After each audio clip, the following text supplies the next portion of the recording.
김경래 최강 시사.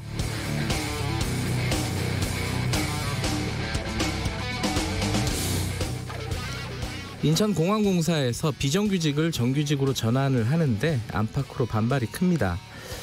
안에서는 정규직 노조가 반대하고 밖에서는 불공정하다고 또 반대하고. 그런데요, 이거 말을 돌리지 않고 솔직히 얘기하면요, 이거 아닌가요? 저 사람들이, 저 공부도 못하는 사람들이 그 좋은 공기업 직장에 정규직을 해? 내가 과거에 거친 아니면 미래에 거칠 공채 시험도 없이 정규직으로 들어와? 기본적인 밑바탕은 이거 아닌가요? 물론 제가 이해 당사자라도 그런 생각을 할 수 있습니다. 이해는 갑니다. 그리고 현재 정규직 입장에서 회사의 다수파가 바뀔 수도 있는 것이고, 정부가 청년 취업 문제는 해결 못하면서 비정규직들 정규직 만드는 데만 힘을 쓰는 게 불만일 수도 있습니다. 그런데 그렇기 때문에 정규직 전환을 하지 말라는 말인가요? 그게 진짜 공정한 걸까요? 다 내보내고 시험 쳐서 다시 뽑는 게 정말 정의에 부합하는 걸까요? 10년, 20년 직장에 바친 청춘, 정규직에게 서자 취급 받아가면서 박봉으로 버틴 세월, 그 시간도 다 무시하는 게 진짜 공정한 게 맞긴 맞는 건가요? 어디에다가 출처도 분명하지도 않고, 거기에다가 누가 쓴 것도 확인되지도 않고, 심지어 팩트도 틀린 카톡방 글, 알바하다가 정규직 5천 받는 비정규직 간다는, 정규직 간다는 서울대 연구대 나와서 뭐하냐고 비아냥거리는 그 가짜 뉴스를 제목으로 뽑고, 마치 이번 정규직 전환 자체가 문제라는 식으로 몰고 가는 일부 언론들, 그러면서 5천, 6천, 7천, 8천, 9천, 1억 받는 정규직 기자들, 이걸 또 언론이나 기자라고 부르면 안 되는 건데 참 서글픈 세상입니다. 6월 25일 목요일 김경래 최강시사 시작합니다. 네, 김경래 최강시사는 유튜브 라이브 열려 있습니다. 실시간 방송 보실 수 있고요. 샵 9730으로 문자 주시기 바라겠습니다. 짧은 문자는 50원, 긴 문자는 100원입니다. 문자 참여 기다리고요. 스마트폰 콩 이용하셔도 좋습니다. 오늘 1부에서는요. 최근 대권 도전 행보 적극적으로 나서고 있는 원희룡 제주도지사 인터뷰 예정돼 있고요. 2부 최고의 정치에서는 홍익표 민주당 의원, 통합당 윤영석 의원과 함께 지금 원구성 협상, 남북관계 등 현안들 얘기 좀 나눠보겠습니다.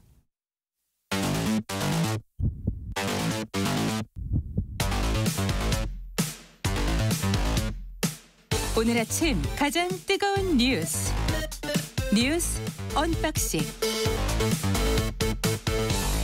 네, 뉴스 언박싱 고발뉴스 민동기 기자 나와 있습니다. 안녕하세요. 안녕하십니까. 그리고 KBS 김양순 기자 나와 있습니다. 안녕하세요. 네, 안녕하세요. 잠깐 오늘 할 얘기가 많은데 북한 얘기부터 잠깐 정리할까요? 북한이 지금 어제 아침에 잠깐 다루긴 했었는데 김정은 위원장이 지금 군사적인 행동들을 다 보류를 했죠. 그 이후에 뭐 좀 나온 상황들이 좀 있나요? 보류를 하면서요. 예. 인민군 총참모부가 지난 17일 예고했던 뭐 금강산 개성공업지구 군대 전개라든가, 네. 그 비무장지대 GP 진출 있지 않습니까? 네. 그런 것들, 그다음에 대남 전단 살포 지원 등의 군사 조치가 유보가 됐습니다. 특히 대남 확성기 방송시설 일부를 전부 철거를 하는 그런 모습이 목격이 되기도 했는데요. 네. 일단 김정은 위원장 보류 지시 이후에 북한 대외 선전 매체들도 대북 비난 기사들을 네. 굉장히 지금 올렸었는데, 네. 이것도 굉장히 삭제를 했고요. 네. 노동신문 등과 같은 매체들에서도 전단 관련 비난 기사를 싣지를 않고 있습니다. 그러면은 지금 그 이후에 우리 이거를 어떻게 해석해야 되느냐? 뭐 어제 김종대 전 정의당 의원 같은 경우는 이제 역할 분담을 한 거다 이런 식으로 해석을 했는데, 네, 그런 해석들도 있긴 하더라고요. 예. 김여정 부부장이 이렇게 세게 때리고 이제 17일 만에 김정은 위원장이 나와서 자, 수위 조절을 하자라고 정리를 하니까 깔끔하게 또 정리가 확실히 되는 모습을 보여줬다. 근데 또 김여정 부부장이 한 것도 사실 김정은 위원장의 지시를 받고 한 거라고 볼 수도 있는 거잖아요, 그렇죠? 그렇죠. 자기가 한 거를 자기가 수습한 거잖아요. 어떻게 보면은 이제 네. 메신저를 달리해가지고 투트랙 전략을 썼다. 네. 즉 메시지 메시지는 똑같지만 메신저에 대한 차원을 다르게 했다라고 볼 수도 있을 것 같고요. 네. 저희가 전원점 토크쇼 제2에서 어제 이거 관련해서 녹화를 했었는데 네. 여기 오셨던 홍민 실장님이나 아니면 이제 장용훈 기자 그런 얘기 하시더라고요. 최근에 이 볼턴 백악관 보좌관 전 안보보좌관의 책이 나왔는데 이거를 자세히 뜯어보면은 물론 일부 보수 신문에서는 한반도 운전자론에 대해서 정말 바보 같은 짓이었다라는 그 볼턴의 말을 그대로 인용했습니다만 이걸 찬찬히 뜯어보면은 우리가 역대급으로 그동안 한반도의 운전자론에서 대한민국이 얼마나 노력을 했는지를 알 수 있지 않겠냐. 이거를 김정은 위원장이 보고 있을 거다. 여기에 대해서 뭔가 느낀 바가 있지 않을까라는 이야기를 저희가 했었는데 이것도 역시 이제 작용을 했을 거다라는 생각이 들고요. 네. 또 이제 코로나19 상황이 또 심상치 않은 상황에서 이제 언제까지 이렇게 대남 메시지를 보내는 거에서 힘을 뺄 것인가라는 그런 지적도 있었습니다. 볼턴이 만약에 영향을 줬다 그러면은 이건 정말 의외의 성과라고도 볼 수 있네요. 이 볼턴 회고록에 예상치 못한 한 수가 되는 거죠. 트럼프 대통령이 즉흥적으로 북미 회담에 임했다는 게 이제 간접적으로 드러났다. 뭐 이런 분석도 있고요. 네. 그리고 대남 경고 메시지 이 목적을 어느 정도 달성했다. 언론들이 또 이런 분석을 하고 있더라고요. 그리고 여기서 만약에 더 나가면 지금 8월에 한미 연합훈련이 예정돼 있거든요. 네. 실제로 이 연합훈련에서 대규모 그 군사훈련의 빌미를 제공할 수도 있기 때문에 이쯤에서 멈췄다 이런 분석도 하고 있습니다. 여러 가지 안에 들어갈 수가 없으니까 속으로 들어갈 수가 없으니까. 네, 그래도 안심은 할 수 없습니다. 이게 어제 또 정경두 국방부 장관이 법사위에 국회 법사위에 출석해가지고 북한이 군사행동을 보류한다고 했는데 완전히 철회해야 한다라고 생각한다. 그것과 무관하게 우리는 확고한 군사 대비 태세를 갖추겠다라고 얘기를 했더니 또 곧바로 북한에서 김영철 노동당 부위원장이 담화를 냅니다. 남조선 국방부의 실언 탓에 북남 관계에 더 큰 위기 상황이 오지 말아야 한다. 우리가 일단 보류를 했지만 이게 재고가 될 수도 있는데 그러면은 재미없지 않겠냐라는 경고도 했습니다. 북한도 이제 강원 전략을 계속 쓰겠죠. 그렇죠. 한쪽에서는 강한 메시지, 한쪽에서는 좀 유화적인 메시지 계속 내고 있겠죠. 그래도 어찌 됐든 뭐 한숨 돌리게 돼서 다행이긴 합니다. 그렇습니다. 약간 폭주하는 느낌이었었는데 국회 얘기 잠깐 해볼까요? 국회 조영 원내대표가 돌아왔나요? 아직 뭐 모습을 보여주진 않았죠. 네, 오늘 국회에 복귀하죠. 그렇죠. 오늘 이제 모습을 보여주는 거죠. 오늘 모습을 보여주고 오늘 의원총회도 예정이 되어 있습니다. 네, 그렇기 때문에 이제 복귀하는 모습 이제 좀 있으면 보실 것 같은데요. 주 원내대표가 지금 9일 정도 이제 집거를 했어요. 그리고 이제 페이스북을 통해서 넘어진 그 땅을 딛고 다시 일어나겠습니다라는. 장문의 글을 남겼습니다. 멋있네. 네, 말이 좋아서 원구성 협상이었지 여당의 횡포와 억지에 불과했다. 이제 앞으로는 싸우겠다라고 얘기를 했고요. 네. 지금까지 계속 해왔던 상임위원장 너희 다 가져. 라는 그 주장은 계속해서 유효합니다. 계속해서 다 가지라고 하고 다만 우리는 상임위별 어떻게 들어갈 건지 통합당 의원의 배분 명단만 작성을 하겠다. 그래서 전적으로 의회 독재를 하고 있다라는 거를 계속 강조해 나가겠다라는 그런 모습이고요. 그리고 지금 통합당 의원들 이제 오늘 의총에서 이야기가 나오겠지만 지금 주 원내대표가 당시에 법사위원장 단독 선임 이후에 사의를 표명했잖아요. 네. 바로 즉각 재신임을 했었던 만큼에 오늘도 이제 주 원내대표에게 좀 힘을 실어줄 것이다라는 걸로 보입니다. 그럼 원구성 협상에는 임하지 않겠다는 거잖아요. 그렇죠. 그러면 민주당 니들 알아서 해라. 네. 그러면 이제 추경은 어떻게 되는 거예요? 그러니까 오늘 일단 국회의장 주재로요. 여야 원내대표가 원구성 협상 테이블에 마주는 않습니다. 앉기는 않는다. 앉기는 앉아요. 근데 그 민주당은 11대 7을 계속 제안을 하고 있지 않습니까? 네. 이걸 미래통합당은 받을 가능성은 낮고요. 네. 만약에 그렇게 되면은 민주당이 내일이라도 단독으로 본회의를 열어서 3차 추경안 그 심사 처리에 필요한 상임위원장을 선출하겠다. 이런 입장을 밝혔는데 근데 이게 또 만만치가 않습니다. 간단하지가 않더라고요. 그러니까 3차 추경안의 그 안을 보니까 정부 각 부처의 운영비 삭감안이 들어가 있거든요. 그러니까 이거는 예결위만 열어서는 처리가 불가능하다는 게 지금 국회 쪽의 입장인데 민주당은 다른 해석을 하고 있습니다만 만약에 이제 이렇게 되면은 예결위를 열기 전에 저 모든 상임위를 가동을 해서 운영비 삭감안을 회부를 해야 되거든요. 그러니까 이런 절차까지 고려를 하면은 민주당 입장에서도 상당히 좀 난감한 그런 상황입니다. 그러면은 미래통합당이 이제 응하지 않는다. 네. 그러면은 민주당이 모든 상임위를 일단은 다 선정을 해서 진행을 한 다음에 그 다음에 야당 쪽 상임위원장들은 사퇴하는. 이런 방법도 생각을 하고 있다고는 하더라고요. 어제 그런 얘기도 했었고요. 네, 그렇죠. 그렇게 되면은 근데 이제 뭐 거기까지는 뭐 이제 추경 때문에 그런가 보다 하고 봐줄 수는 있는데 근데 그거 말고 지금 야당에서 꺼내는 카드들이 좀 있는 거죠. 네, 어떤 카드를 꺼낼지에 따라서 사실 이제 뭐 상임위가 무력화될 수도 있습니다. 왜냐하면은 지금 주 원내대표는 윤미향 의원 사건하고 굴종적 현 정부의 대북 정책 이 두 가지에 대해서 국정조사를 하겠다라고 지금 나섰거든요. 근데 이 두 가지의 국정조사 카드를 꺼낸 이상 이 카드가 이제 상임위 원구성과 관련된 카드가 될 수 있다. 즉 변수가 될 수 있다는 관측에도 나오고 있거든요. 이 두 가지의 국정조사 카드를 민주당이 어느 정도 수용해 주냐에 따라서 원구성에는 다시 미래통합당이 응할 수 있다라는 그런 관측도 나오고요. 또 이제 지금 현재 대북 정책이나 윤미향 의원 사건과 관련해서 민주당이 어떤 입장을 뭐 굉장히 적극적으로 표명을 한 적이 없기 때문에 어떻게 이 11대 7 상임위원장 배분을 국정조사와 연계시켜서 타결할 것인가가 오늘 좀 논의가 될 것 같습니다. 오늘 좀 지켜보고 이제 뭐 정치 얘기 하나 더 하면은 이낙연 의원이 5위 얘기를 했다고요? 5위 얘기는 뭐예요? 5위? 네, 이게 5위 발언을 했는데 이게 몇몇 언론들이 썼어요. 특히 조선일보는 이낙연의 5위론이라고 해가지고 5위론. 론이라는 그게 뭐예요? 네, 그 5위론이 뭐냐면요. 5위 드실 때 생각하면 됩니다. 오이 먹기 얘기는 이낙연 의원이 전부터 했었다고 해요. 그래요? 네. 좋아하는 말이시군요. 오이는 머리부터 먹으면은 써서 못 먹지만 꼬리부터 먹으면은 쓰지 않아서 상당한 정도까지 먹을 수 있다. 머리가 약간 굵은 데가 머리고 그런 건가요? 생각해보시면 오이가 위에서부터 나잖아요. 꼭지가 달려있는 데가 머리인 거죠. 그렇죠. 네, 그게 머리예요? 네, 꼭지가 달려있는 데가 머리인데 네, 오이 머리가 쓰긴 씁니다. 이제 김치를 담가보면 못 먹거든요. 근데 이게 서로 견해차가 별로 없는 것, 즉 꼬다리부터 시작을 하면은 문제 해결이 쉬워질 수 있지 않겠냐. 약간 단 거부터 먹기 시작하면은 쓴 것도 입에 들어간다. 그렇죠. 네, 머리가 흔히 제일 중요하고 큰 일이다라고 하니까 우리가 정말 큰 아젠다부터 처리하자라고 달려들면은 못할 수도 있다. 하지만 꼬리부터 먹기 시작하면은 상당히 먹을 수도 있다라고 했는데 뭐 이게 원구성이라든가 국회 상황이라든가 이런 얘기에 대해서 한 건 아니었고요. 네, 이제 기본소득 도입이라든가 아니면 이제 본인이 거취 이제 우리가 전당대회를 앞두고 있지 않습니까? 그래서 민주당이 전당대회 주자로 누가 나올 것인가가 초미의 관심사인데 본인의 거취에 관련돼서 이런 이야기를 했습니다. 재밌네요. 어쨌든 출마 선언문은 뭐 거의 초안을 다 작성을 해놨다고. 언제 한대요? 출마 선언문은? 그 뒤에 좀 이 상황이 마무리가 되면 원구성 협상 등이 마무리가 되면 그때 뭐 공식적으로 선언을 할 거라는 그런 얘기가 있습니다. 출마 선언문에도 오이가 들어갈까요?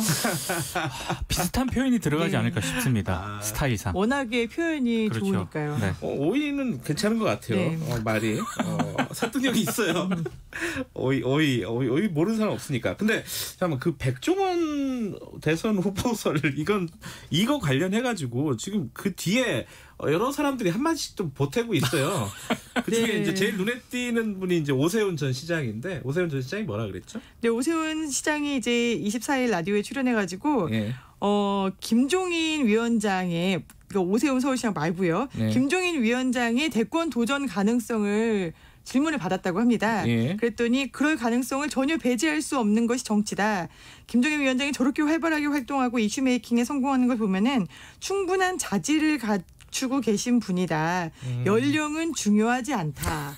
또 앞으로 성과에 따라서 논의가 그렇게 흘러갈 가능성은 또 배제할 수 없다라고 이렇게 자신의 발언을 말했는데요. 모든 걸 배제할 수는 없죠. 그렇죠. 배제할 수 없는데 이제 연령도 얘기하고 이슈 메이킹도 얘기를 하고 이렇게 이제 뭐 차기 대선 주자로 김종인이 너 나가는 거 아니야라는 그런 뉘앙스의 말을 한 거죠. 그래서 그 직후에 기자들이 또 이제 김종인 위원장한테 가서 또 물어봅니다. 기자들이 그런 건 잘하잖아요. 오세훈 전 서울시장의 발언 어떻게 생각하십니까? 했더니 김종인 이제 살짝 짜증을 내면서 그럼 말도 안 되는 이렇게 이야기를 했습니다. 말도 안 된다. 네. 사실 저 인터뷰를 할 때 그 해당 방송사에서 제가 있었거든요.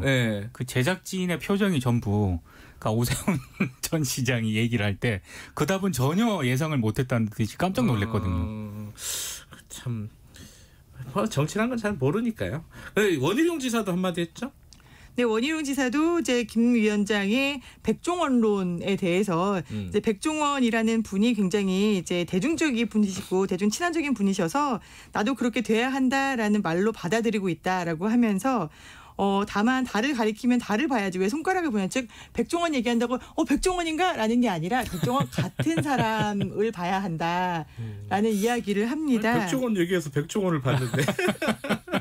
어쨌든 원희룡 지사의 얘기는 우리가 언박싱 끝나면은 네.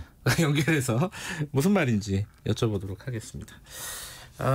하나만 더 얘기할까요? 그 추미애 장관이 윤석열 총장에 대해서 얘기한 거라고 볼 수 있는 얘기를 한 거죠. 네, 그거 좀 잠깐 소개해 주시죠. 그러니까 뭐 추상적으로 얘기를 했습니다. 네. 그러니까 권한을 위임받은 자가 각종 예규 또는 규칙을 통해 위임 취지에 반하도록 하고 있다. 그러니까 어제 이 얘기를 전국 과천청사에서 열린 57회 법의 날 정부 포상 전수직 축사에서 한 얘기거든요. 네. 추상적으로 얘기를 했는데 결국에는 이 자기 편의적 조직 운영이라고 하는 게 한명숙 전 총리 수사 진정 사건 있지 않습니까? 예. 이거랑 검언유착 의혹 수사에 대해서 지금 윤석열 총장이 지휘를 하고 있는데 이걸 직접적으로 문제를 삼은 것 같다 이런 분석을 하고 있는데요. 법 기술을 부리고 있다. 네. 요것도 말이 좀 재밌는 말이에요. 그러니까 법 기술. 그것 때문에 윤 총장을 직접 겨냥을 한 것이다. 이런 분석을 하고 있는데 문재인 대통령이 조금 갈등을 봉합하는 듯한 그런 양상을 보였었는데 네. 며칠 못 가고 있는 것 같습니다. 보통 이제 기술 들어간다 이런 얘기 하잖아요. 속된 말로. 기술자들이라고 하죠. 네, 그래서 이제 지금 검찰 쪽에 그런 사람들이 있다. 뭐 이런 얘기 같은데 윤석열 총장을 겨냥한 거 아니냐. 네. 뭐 그렇게 얘기할 소지가 다분히 있죠. 그렇습니다. 근데 그 얘기는 뭐예요? 감사원장한테 이 검찰 관련된 얘기를 국회에서 물어봤다. 이 얘기는 무슨 얘기입니까? 그러니까 어제 간단하게. 국회 법사위가 열렸는데요. 예. 그 감사원장이 출석을 했는데 징계시효가 끝나도 감찰을 할 수 있느냐 소병철 의원이 이렇게 물었거든요. 그러니까 이제 이 감사원장이 징계시효가 지나도 제도를 개선하거나 공무원에게 책임을 물을 수 있기 때문에 감찰은 가능하다. 이렇게 답을 했는데 그러니까 검찰이 얘기했던 게 잘못됐다는 취지네요. 말하자면. 그렇습니다. 그러니까 감사 그 자체 감사 활동이 감사 원칙과 달라서 문제가 되는 경우에는 네. 감사 활동 자체도 감사원의 감사 대상이다. 네. 이렇게 감사원장이 답을 했기 때문에 네. 한명숙 전 총리 사건에 대해서 감찰을 중단시킨 윤 총장을 감사원이 감사할 수 있다. 이런 의미이기 때문에 어제 조금 정치권에서 좀 파장이 좀 일었습니다. 네, 뭐 쉽지는 않을 겁니다. 어쨌든 원칙적으로는 가능하다. 그렇죠. 지금 검찰이 얘기하는 게 틀렸다라는 거를 지금 여당에서 보여주려고 이런 질문을 했겠죠. 네. 오늘 새벽에 들어온 소식이 하나 있는데 이걸 빠뜨렸네요. 그 베냉 앞바다, 서부 아프리카 베냉 앞바다에서 한국인 선원 5명이 괴한들에게 피랍이 됐다. 뭐 이 소식이 들어와 있는데 이거 외교관도 한국 외교관도 이 피랍된 사실을 확인을 해줬고요. 네. 다만 지금 안전 여부 이 분들은 확실히 소식이 들어오지는 않았습니다. 확인이 안 되고 있습니다. 앞으로 들어오는 뉴스가 있으면은 그때 좀 더 자세히 말씀드리겠습니다. 오늘 여기까지 하죠. 고맙습니다. 고맙습니다. 고맙습니다. KBS 김양순 기자 그리고 고발뉴스 민동기 기자였습니다. 김경래 최강시사 듣고 계신 지금 시각은 7시 38분입니다. KBS 날씨 정보입니다. 오늘 비는 낮 동안에 좀 소강 상태를 보이기도 하겠습니다. 경북 북부는 오전까지 이어지고요. 중부지방과 남해안, 제주 밤까지 비가 오겠습니다.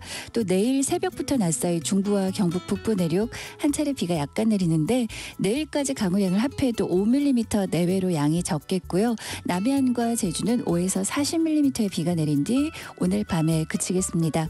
한편 토요일 제주를 시작으로 일요일부터 화요일 사이 사흘간 전국에 또 한 차례 장맛비 예보 들어있고요.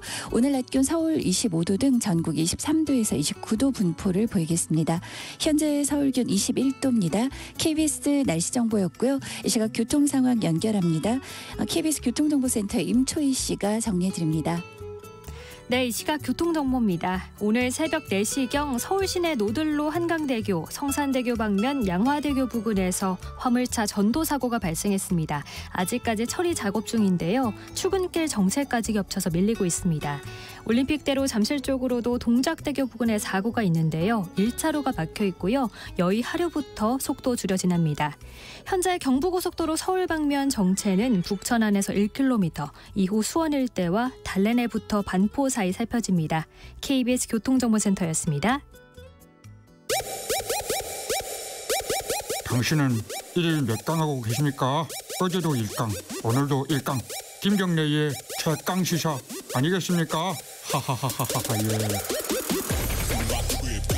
예. 네, 김경래 최강시사 듣고 계십니다. 아까 말씀드린 대로 최근에 대권 도전 의사를 밝히고 개혁보수 기치를 내걸고 활발하게 활동하고 계신 원희룡 제주지사 좀 연결해 보겠습니다. 예전의 원희룡은 잊어달라. 보수의 새로운 시대 정신을 만들겠다. 자, 예전의 원희룡은 무엇이고 지금의 원희룡은 무엇인지 좀 여쭤봐야 될 것 같습니다. 자, 원희룡 지사님 연결되어 있습니다. 안녕하세요. 안녕하세요. 예, 제주도 비 많이 온다면서요?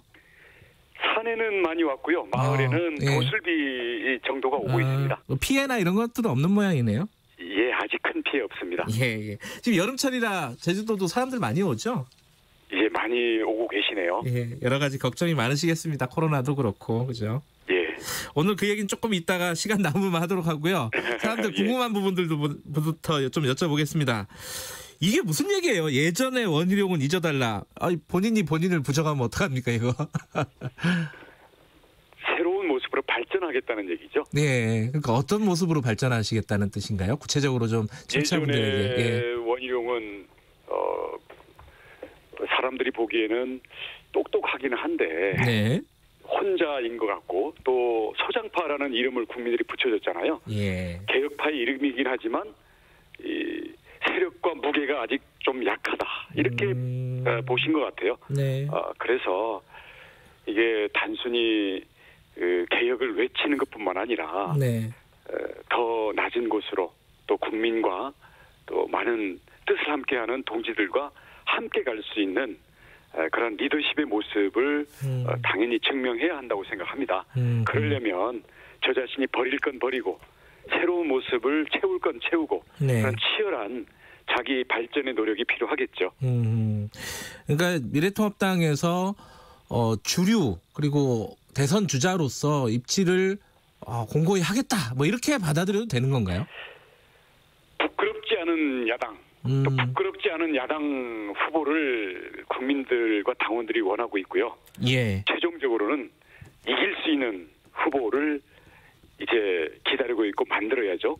네, 그런 방향으로 노력하겠습니다. 최근에 그 김종인 비대위원장이 뭐 그 전에는 그 얘기를 했어요. 우리 당에 대선 후보가 누가 있냐? 이게 사실은 잠재적인 대권 후보로 거론되시는 분들 입장에서는 되게 기분 나쁜 말일 수도 있어요. 그리고 최근에는 뭐 백종원 같은 사람 어떠냐 이게 뭐 농반진반으로 하신 말씀 같은데 이런 말 들을 때는 좀 기분 나쁘지 않으셨어요? 쓴소리를 네. 약으로 받아들이는 사람도 있고 독으로 받아들이는 사람이 있다고 생각합니다. 그러니까 현재로서는 네. 실제 지지율도 그렇고 국민 눈에 볼 때도 딱 이 사람이다. 이런 게 없는 게 사실이죠. 하지만 오늘의 상황이 내일도 똑같은 건 아니거든요. 그만큼 우리가 함께 어떻게 노력하느냐. 특히 뜻이 있는 사람들, 네. 예, 그리고 의욕이 있는 의지가 있는 사람들이 얼마나 치열하게 경쟁하면서 그 속에서 함께 분위기를 바꿔나가고 국민들의 평가를 받아나가느냐. 거기에 따라 달린 거겠죠. 그래서 이 분발을 촉구하는 그런 쓴소리로 보약으로 받아들입니다. 네. 어제 다른 라디오 인터뷰에서 백종원 같은 사람이 되겠다 이렇게 밝히셨다고요? 이건 정확하게는 어떤 뜻이에요?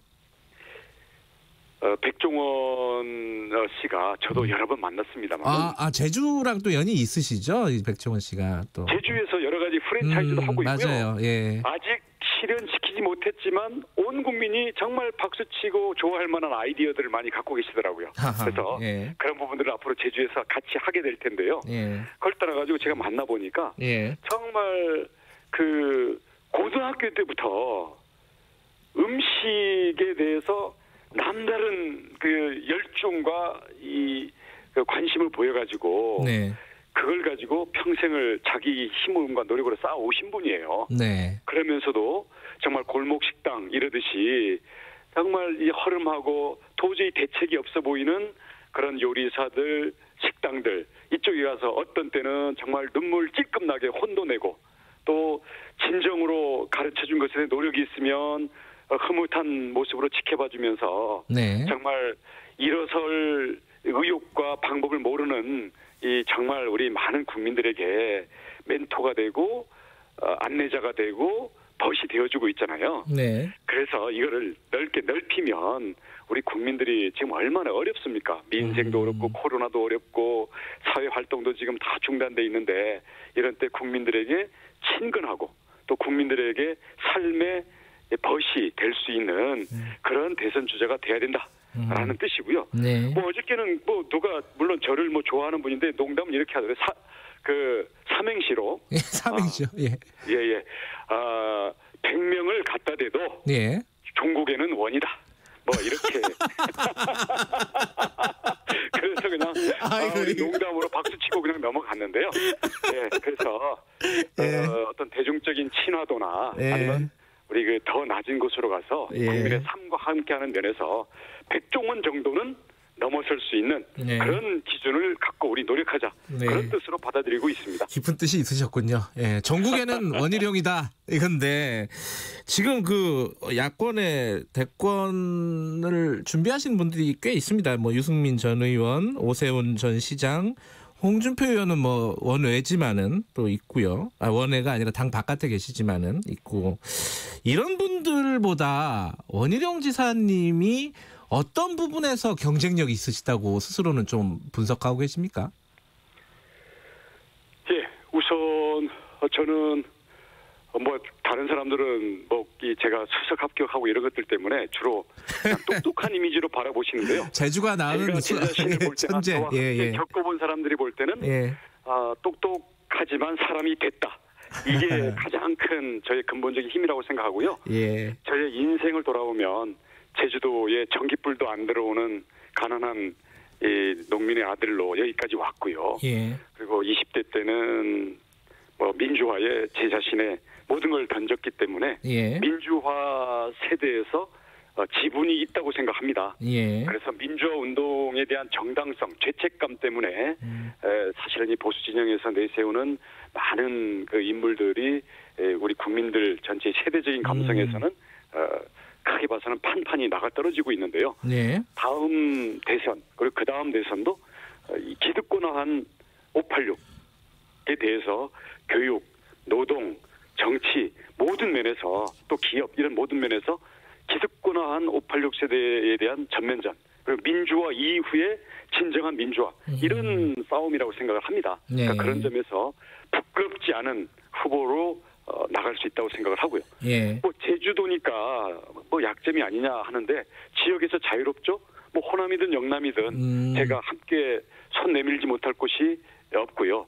또 보수라는 이념적인 진영에 있지만 여기서 20년간 계속 개혁을 외쳐왔고 보수 속에서는 가장 진보적인 사람이기 때문에 이런 세대, 계층, 지역, 이념 이것을 넘어서서 특히 지금 4번의 선거, 2번의 집권과 결국은 탄핵까지 받으면서 바닥에 지금 쓰러져 있는 이 보수의 영역을 넓히고 국민들에게 부끄럽지 않은 그러한 모습으로 일어설 수 있는데 적격자라고 생각을 감히 합니다. 예, 몇 가지 이제 조금 뭐랄까 비판적인 시각에 대해서도 좀 여쭤볼 수 있겠는데요. 하나는 정치인으로서 원희룡이 보여준 성과가 뭐였냐 지금까지 뭐 별로 기억이 안 난다 이런 얘기들도 있어요. 요건 좀 약점일 수도 있을 것 같아요. 물론 노력이 부족했던 부분에 대해서는 제가 분발을 해야 되겠고 또 하나는 덜 알려진 부분도 있어요. 예를 들어서 2004년에 돈 안 드는 선거법 여기에 대해서는 뭐 다른 분들이 한 걸로 알고 있지만 여기에 대해서는 천정배 유시민이 증인입니다. 가장 깨끗하고 어떻게 보면 급진적일 정도로 유시민 의원이 깜짝 놀랄 정도로 개혁적인 선거법, 정치자금법 그런 부분에 대해서 국회 속기록에 다 남아 있고요. 그다음 우리 박근혜 당대표, 이명박 대통령 있을 때 당시 한나라당 내에서 대북 정책이든 민생 정책이든 아니면 여러 가지 미래를 준비하는 정책이든 개혁적인 목소리와 아이디어는 모두가 원희룡과 그 쫓아가 보면 모두 뒤에 원희룡이 있었다. 이런 점들에 대해서 그동안 덜 알려졌던 점들에 대해서는 제가 뭐 옛날 일을 얘기하는 게 아니라 더 강렬한 모습으로 국민들 앞에 그것을 진정성을 증명해 드리겠습니다. 또 하나가요. 이게 지금 더불어민주당 제주도당 같은 경우에 뭐 도정에 전념해달라. 그러니까 뭐 대권 행보와 도정 뭐 좀 선택을 해서 집중을 해달라 이런 뜻인 것 같아요. 이거 어떻게 해보세요? 이거는 코로나 청정 제주, 네. 우리 중국 무사증 전격 중단을 정부에 요구한다든지, 예. 아니면 그 증상이 있는데도 돌아다니는 우리 개념이 없는 예. 여행객들에 대해서 강력한 조치를 한다든지 하면서 제주를 현재 지역 감염 한 명도 없는 예. 코로나 방역의 한국의 가장 성공적인 모델로 지켜가고 있고요. 예. 앞으로 대유행에 대비해서 예. 전도민 무료 독감 접종이라든지 예. 아니면 개인정보와 전혀 그 노출 우려가 없는 네. 이 확진자 접촉자에 대한 추적 프로그램이라든지 이런 부분들을 전국 어디서도 꿈꾸지 않을 때 다 이 부분들에 대해서 미리 준비하고 결단 내리고 알겠습니다. 실행하고 진두지휘하고 있습니다. 도정도 잘하고 있다. 대해서 예. 뭐 옛날에는 서울에 아예 못 가게 하다가 요즘 뭐 한 이틀 정도 가니까 네. 뭐 서울에 지금 뭐 정신 파냐 이렇게 하시는데 저기 다른 그 지사님들은요. 아예 서울에 국회에 살고 계시는 지사님들이 대부분입니다. 저기 제주도정 소홀히 하지 않을 테니까요. 예. 그 지나친 염려 안 알겠습니다. 하셔도 되고 예. 민주당이 응원 좀 해주면 안 됩니까? 민주당이 응원을 어떻게 해요? 어진영 지사님을. 초당적으로. 초당적으로. 예, 제주시장도 민주당 시장 다 제가 협치 차원에서 임명하고 알겠습니다. 그랬는데. 지금 시간이 대권 얘기하다가 시간이 다 갔는데 대권 주자시니까 현안도 네. 좀 여쭤보겠습니다. 좀 간단하게 입장을 좀 듣고 싶어가지고요. 뭐냐면은 최근에 그러니까 어제 그제 논의가 많이 됐던 부분인데 이게 정규직화 인천공항 공사 정규직화 문제에 대한 논란들이 좀 있어요. 이 공정성 문제부터 시작을 해가지고 여러 가지 얘기들이 나오고 있는데 원희룡 지사님은 어떻게 생각하십니까? 지금 이 정부의 정규직화 정책? 지금 청년층이나 거기 지금 저 정규직하는 우리 근로자들이나 여기 노동자들이나 이 취준생과의 싸울 문제가 아니죠. 문제는 대통령의 말 한마디에 묻지마 정규직화라는 실적을 달성하기 위해서 지금 대통령 찬스 때문에 합리적이지 않은 그런 조치가 이루어지고 있다고 보니까 취준생들이 지금 분노 많이 폭발을 했거든요. 그래서 뭐라 그랬죠? 기회는 평등, 과정은 그다음 결과는 정의롭고 이번에 전혀 그게 아니고 그러다 보니까 결국 대통령 한마디에 어떤 그 결과를 실적을 맞추려고 하는 척하는 정부다. 그렇기 때문에 이 점에 대해서는 정말 공정한 그 절차에 의해서 이 노동자들끼리 싸움을 붙이지 말고 비정규직의 처우 개선부터 하고 우리 정말 취업 기회를 평생 가져보지도 못한 이 청년들의 절규에 대해서 진정으로 공감을 해야죠. 어저께 일자리 수석은 정말 매를 벌고 이 분노하는 청년들에게 지금 기름을 끼얹는 그런 발언들을 하는데요. 정신 차려야 됩니다. 이제 속지 않습니다. 자, 그 또 하나 현안 중에 지금 검찰 관련된 현안들이 있습니다. 윤석열 총장 해임을 위한 찍어내기를 위한 시나리오다 이런 게 야권에서 많이 나오고 있어요. 이 부분에 대한 인식은 어떠십니까? 그 원희룡 지사님은? 한명숙 전 총리 대법원 판결 뒤집으려고 그러고 윤석열 총장 공수처 수사 대상 만들려고 그러고 이렇게 하려고 진짜 법사위원 고집했나 위원장 고집했나 앞으로 이게 점점 국민적인 의혹이 커질 겁니다. 그런 점에서요. 만약에 살아있는 권력도 수사해라.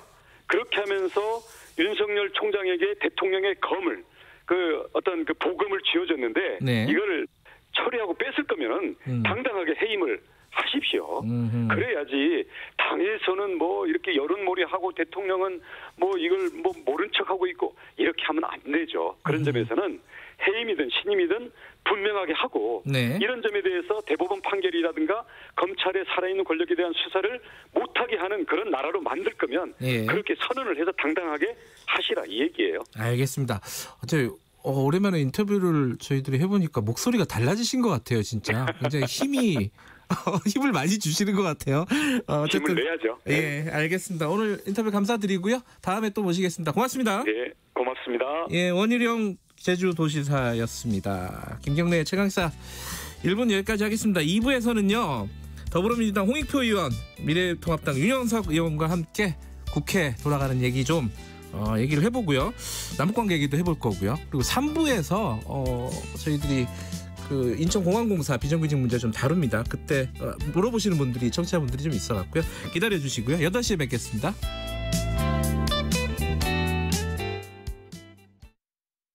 말 같은 말.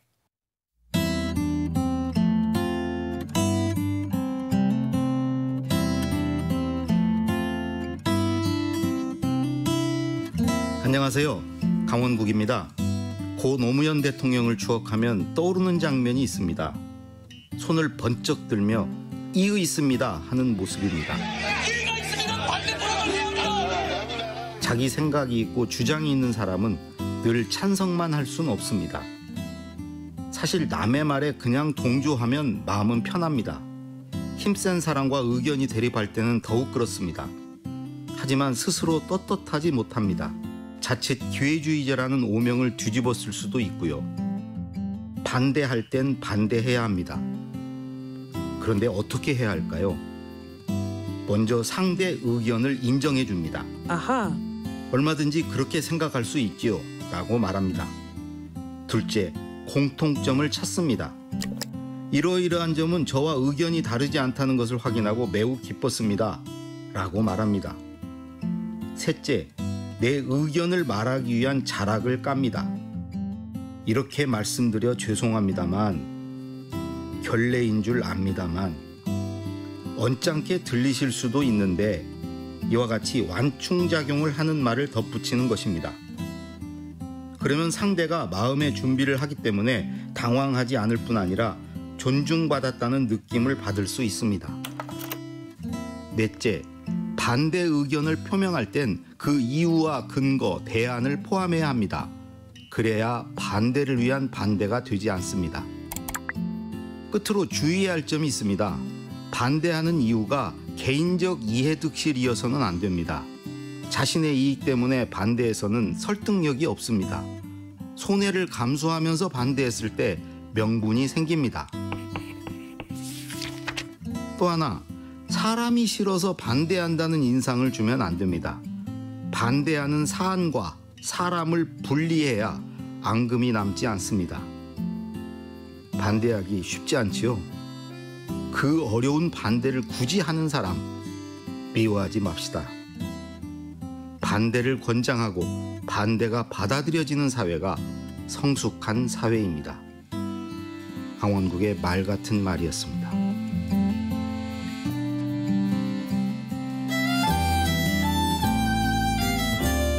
반대를 위한 반대는 반대합니다.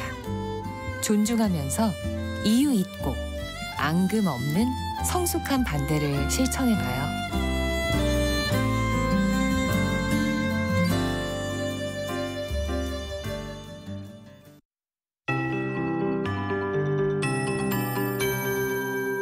KBS 58분 날씨.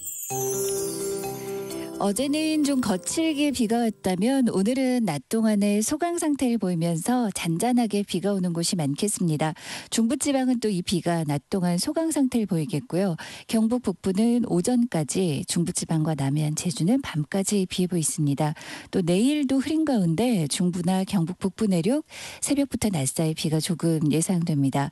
내일까지 예상 강우량 대부분 5mm 내외로 양도 적겠고요. 약하게 지나겠고 남해안과 제주는 5에서 40mm로 예상됩니다.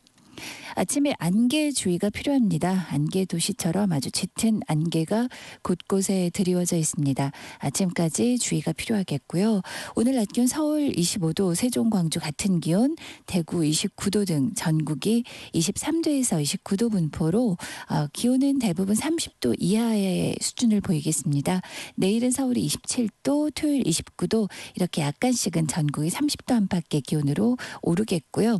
토요일 다시 새벽에 제주를 시작으로 장맛비가 예보돼 있고요. 일요일부터 화요일까지도 장맛비가 길게 이어지는 곳이 많겠습니다.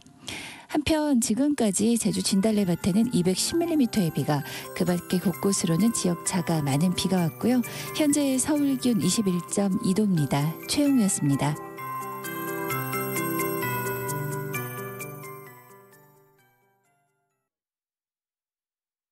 정성을 다하는 국민의 방송 KBS가 8시를 알려드립니다. AM 711kHz, FM 97.3MHz KBS 1라디오입니다. HLKA.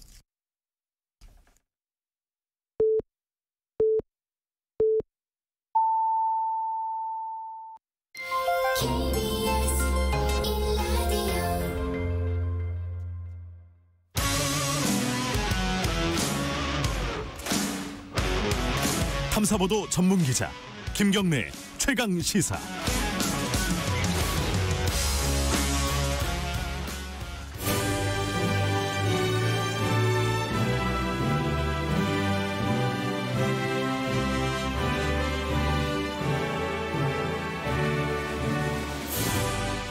네, 전국의 가장 뜨거운 현안을 여야 의원 두 분과 이야기를 나눠보는 시간입니다. 최고의 정치. 오늘도 두 분 나와 계십니다. 먼저 오늘은 여당부터 하죠. 더불어민주당 홍익표 의원님 안녕하세요. 네, 안녕하세요. 그리고 미래통합당 윤영석 의원님 안녕하세요. 네, 안녕하십니까. 네. 그래도 좀 오늘은 마음이 좀 편하네요. 이 북한도 약간 뭐랄까 유화적인 제스처를 보여줬고 국회도 오늘 뭐 어쨌든 조호영 원내대표 복귀하고 그래서 얘기는 진행이 되고 있으니까 마음이 그래도 한결 편한 것 같습니다. 자, 김경래 최강시사는 실시간 방송 열려 있습니다. 유튜브 라이브로 보실 수 있고요. 문자 참여는 샵 9730으로 짧은 문자는 50원, 긴 문자는 100원입니다. 스마트폰 콩 이용하시면 무료로 참여하실 수 있습니다. 질문이나 의견 보내주시면 저희들이 방송에서 공유하도록 하겠습니다. 먼저 뭐 가벼운 얘기 한 말씩 좀 여쭤보고 갈까요? 그 백종원 씨, 백종원 씨는 이렇게 좋을란가 나쁠란가 모르겠네요. 이게 계속 방송에서 뭐 특히 이제 정치나 시사를 다루는 방송에서는 계속 어제 오늘 계속 얘기를 하는데 어찌 됐건 이거는 윤영석 의원님께 먼저 여쭤봐요. 그 얘기 들으셨을 때는 어떤 느낌이 드셨어요? 이거 약간 좀 뭐 기분이 나쁠 수도 있고 아니면 좋은 아이디어일 수도 있고 뭐 여러 가지 생각이 있으실 텐데. 이미 그동안에 이제 김종인 비대위원장께서 네. 그 대권 후보 그러니까 네. 미래통합당의 대권 후보에 대해서 나름대로 어떤 구상을 이미 말씀하신 적이 있죠. 네. 그러니까 40대 경제를 잘하는 사람. 또 이제 이번에는 이제 백종원 씨 같은 제가 보기엔 백종원 씨를 지칭하는 것이라기보다는 같은 사람. 백종원 씨 같은 사람 이제 이런 의미로 저희 들었습니다. 어제도 그 김종인 비대위원장과 이제 오찬을 그 함께 하는 자리가 있었습니다. 저도 참석을 했고 삼선 의원들 몇 분 참석을 했는데 네. 잠깐 그 얘기가 있었어요. 그런데 그래서 이제 그게 뭐 백종원 씨를 딱 지칭한 것이라기보다는 그렇게 이제 좀 국민들과 편안하게 소통할 수 있고 쉬운 언어로 이렇게 국민들과 대화할 수 있는 또 국민들의 광범위한 그런 사랑을 받을 수 있는 그런 인물. 그런 인물로 이제 이렇게 이해를 하면 될 것 같습니다. 네. 예. 홍익표 의원님은 어떠셨어요? 뭐 크게 무게를 두고 하신 말씀 같지는 않은데 어쨌든 네. 개인적으로는 그렇다더라도 어떤 그 특정인을 이렇게 심각하게 고민하지 않고 자꾸 언급하는 것은 그분한테 부담이 된다 이런 생각이 하나 들고요. 또 하나 드는 생각은 네. 현재 미래통합당 내에 뭔가 그래도 좀 생각이 있으신 분들이 의문의 일패를 당한 거 아니냐. 김종인 대표한테. 그런 생각도 드네요. 근데 오히려 뭐 아까 원희룡 지사 인터뷰를 했는데 내가 그런 사람이 되겠다. 뭐 이런 식으로 또 갈 수도 있는 거니까. 네. 네. 근데 이걸 가지고 이렇게 해석하는 사람들도 있어요. 요건 이제 윤영석 의원님이 더 잘 아실 것 같은데, 아니 이게 자꾸 이런 식으로 이렇게 변죽을 올리는 게 결국은 본인이 하겠다는 거 아니냐. 이거 어떻게 생각하세요? 뭐 정청래 민주당 의원께서 이제 좀 그런 말씀을 계속 하시고 계시는데 지금 보니까 정청래 의원님이 이제 2016년도에 김종인 비대위 당시에 공천 탈락하다 보니 좀 사감이 있으니까 계속 이제 김종인 저격수 같은 그런 역할을 하고 있는데 본인이 맞겠다고 얘기했어요. 아니 뭐 저희 김종인 비대위원장도 네. 뭐 대망론의 그런 주인공이 되지 말라는 법은 없죠. 그렇죠. 당연히 배제할 수 없는 일이고 그렇지만 저희들은 이제 당내 의원들 쭉 이렇게 말씀을 좀 들어보면은 당원들도 그렇고 일단 뭐 우리 당은 지금 대권 후보로 당내에서 거론되고 있는 분들뿐만 아니고 뭐 안철수 당 바깥에 전 의원이라든지 예. 또 백종원 씨 또 뭐 윤석열 현 검찰총장 비롯해서 다양한 이런 가치를 함께 할 수 있는 그런 분들이 예. 이렇게 정말 대권 후보로서 이렇게 같이 용광로처럼 예. 이렇게 서로 경쟁해서 당의 대권 후보가 되면 좋지 않겠느냐 하는 그런 얘기들을 많이 하고 있습니다. 김정인 위원장이 뭐 대선에 나갈 거냐 말 거냐보다 홍익표 의원님한테는 윤석열 총장이 퇴임하고 미래통합당으로 갈 것 같으세요? 글쎄요. 뭐 저는 상식적이라면 아닐 거로 생각을 하고요. 그래요? 네, 왜 그러냐면 윤석열 총장에 대해서 그 여러 호불호가 있겠지만 네. 그분이 기본적으로 검찰 조직에 대한 어떤 이 충성심이랄까, 검찰 조직에 대한 어떤 본인의 이런 생각이 굉장히 강하시죠. 좋게 말하면 애정이 굉장히 강하죠. 그렇죠. 좋게 말하면 애정인 거고 나쁘게 말하면 이제 조직 이기주의처럼 그렇죠. 보일 수도 있는데 어쨌든 이분이 지금 현재 보이는 모습은 검찰 조직을 자기가 어떻게 책임지고 할 거냐 이런 게 그에 따라서 호불호가 좀 나뉘고 있지만 이후에 정치적 액션으로 취할 거냐 하는 문제는 좀 다르고요. 또 실제로 검찰로서 그분이 보여준 모습에 대해서 국민들이 좋아하는 분들이 계시긴 하지만 그 모습이 정치인으로 옮겨졌을 때 그대로 이어질 수 있을까는 또 다른 거기 때문에 뭐 그건 본인이 나중에 판단할 문제지만 저는 가능성이 그리 높지 않다에 한 표를 던지겠습니다. 어쨌든 뭐 김정인 위원장이 아니라 백종원 씨라든가 윤석열 총장이라든가 뭐 본인들은 뭐 거기에 대해서 가타부타 뭐 관심도 없어 하는 모습을 지금까지는 보여왔으니까 일단 놔두죠. 뭐 일단 놔두고 우리 본론으로 좀 들어가죠. 오늘 어떻게 되는지 이제 원구성이 어떻게 되는지 그러고 나서 상임위는 어떻게 되고 또 그다음에 추경은 또 어떻게 되고 그다음에 또 공수처는 어떻게 되고 이게 쭉 흘러가는 흐름이 있지 않습니까? 이제 야당부터 얘기를 해보죠. 오늘 주호영 원내대표가 아침 회의에 참석을 하게 되는 건가요? 예, 그렇습니다. 오늘부터 본격적으로 당무에 이제 복귀를 하는 것이고요. 네. 이제 조영 원내대표가 상당히 책임감이 강한 분이기 때문에 네. 저는 복귀할 것으로 예상을 했고 네. 뭐 시점도 지난주에 대략 말씀을 드렸는데 거의 뭐 적중을 한 것 같습니다. 그지 또 이제 적중했다고 한 말씀 해주시고 근데 그러면은 협상을 여당이랑 하게 되는 거예요?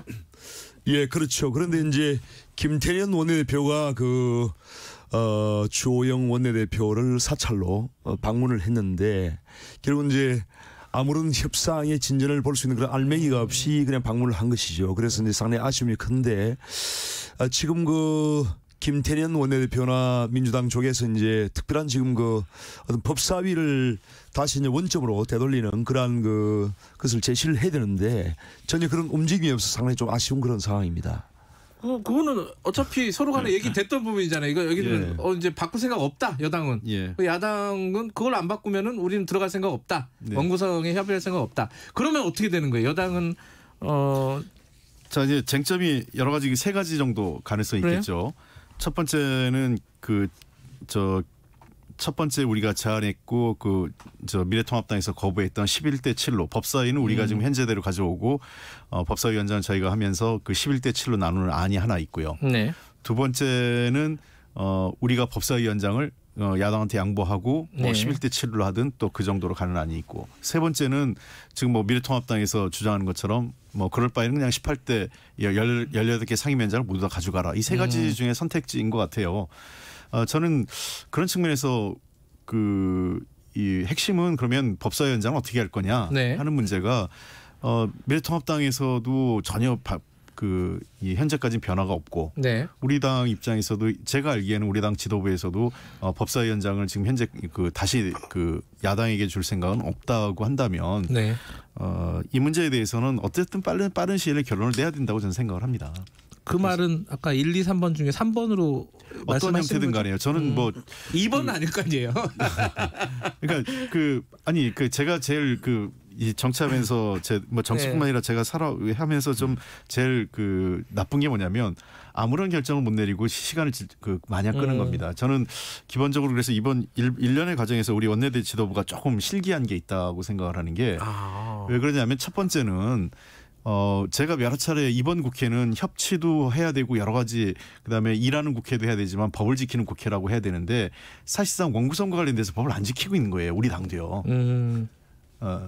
그러니까 당초 야당에게 우리가 했던 법을 지켜서 구성하자라고 한 부분에 대해서 우리 스스로도 이거를 협상이 법적 요건을 협상의 대상으로 올려놓고 시간을 끌면서 결국은 여야 전체가 국민에게 지탄받고 아무것도 해내지 못한 결국은 그렇다고 야당에게 어떤 통 크게 양보할 수 있는 상황도 아니라면 빠른 시일 내에 결론을 내고 지금 현재 그 7월 3일이 지금 임시국회 마지막 종료일인데 현 시점에서 이렇게 되면 그 추경이 졸속심의가 불가피합니다. 그런 측면에서 정부 여당도 이거는 그 책임이 있다고 생각합니다.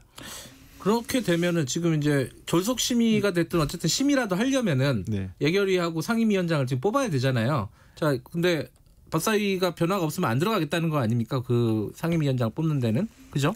야당은? 상임위원장을 이제 뽑는데 들어가기가 어려운 상황이죠. 그래서 지금 민주당이 지금 177석의 그 숫자의 힘을 바탕으로 이제 일방적으로 지금 밀어붙이는 상황이고 30년 동안 국회가 이제 만들어온 그런 원칙을 일거에 지금 허물은 그런 상태이기 때문에 그 법사위원장도 지금 민주당이 가져간다면은 뭐 협상의 여지가 없는 것이죠. 그런 상황이기 때문에 저희들은 저희들이 뭐 상임위원장을 뽑는데 물론 뭐 들어갈지 말지는 이제 봐야 되겠지만은 의미가 없는 일 아니겠습니까? 그래서 결국은 이제 법사위원장도 이제 강탈 당하는 것이고. 민주당에 또 이제 강탈은 너무 심하네요.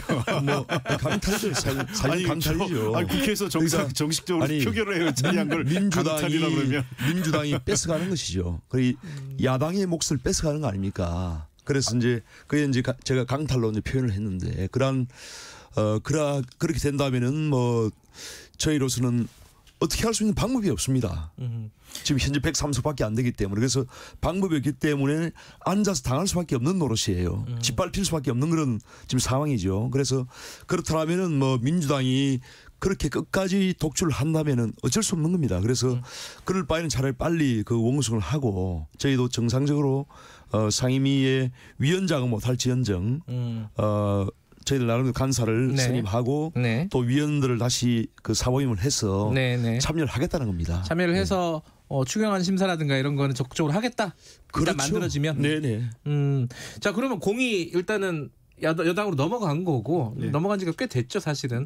그리고 이제 여당이 드리블을 할 차례인데 자, 그러면은 이게 좀 헷갈리는데 예결위원장만 뽑으면은 일이 진행이 되는 거야 아니면 전 상임위원장 다 뽑아야 돼요? 이게 약간의 이견이 있더라고요, 법적으로. 아직 그 부분에 대해서는 정확하게 그 유권 해석이나 그 입장이 의장실에서 입장이 정해진 것 같지는 않습니다. 일단은 뭐 그 최소한은 그 이 추경이 배정된 상임위 이는 구성이 돼야 되고요.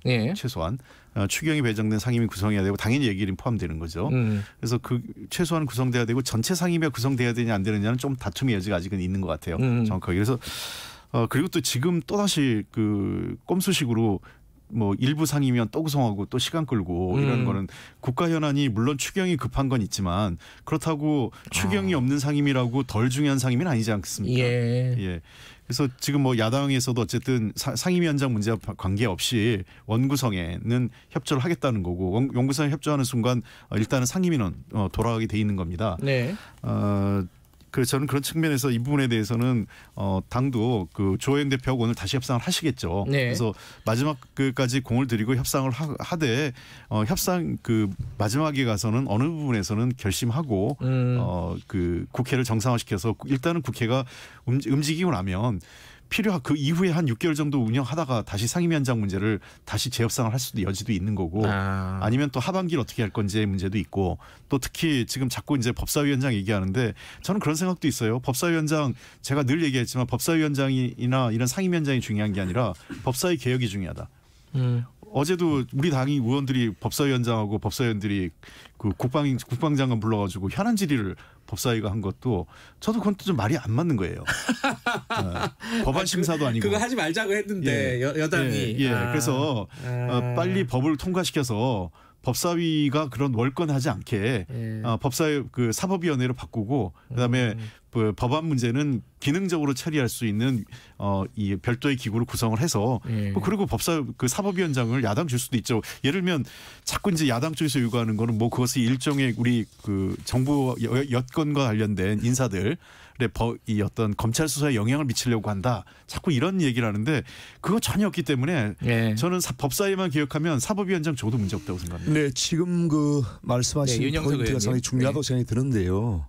그러니까 저희들도 지금 그 법사위의 기능을 재조정해서라도 여야가 합의를 하자고 제안을 했던 겁니다. 그러니까 법제위와 사법위원을 분리해서 그건 좀 다르죠 서로 간에. 물론 다르지만은 그러한 안을 제시했던 거고 지금 말씀하신 거하고 본질적인 측면에서는 다른 게 없는 겁니다. 그러니까 법제와 사법을 아예 분리하자는 것이죠. 그래서 그런 안도 충분히 협상할 수 있는 여지가 있는데 불구하고 지금 민주당이 전혀 이러한 그 협상의 안을 완전히 그냥 아예 그냥 그 배제를 했기 때문에 이런 사태가 왔는데요. 지금이라도 알겠습니다. 그 법사위 문제에 대해서 다시 한번 재고를 해서 좀 협상에 그런 물꼬를 텄으면 저는 좋겠습니다. 그 재고의 여지는 없다는 거 아니에요? 지금 말씀하시는 거는?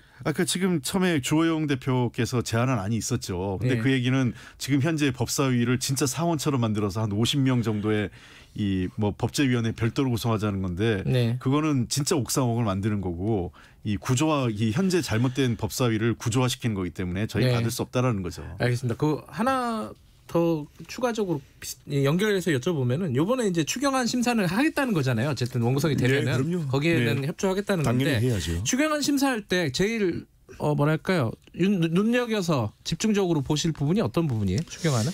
일단 지금 그 적자 국채를 발행하는 것이 정가분이 지금 금년에 한 거의 100조 지금 가까이 되거든요.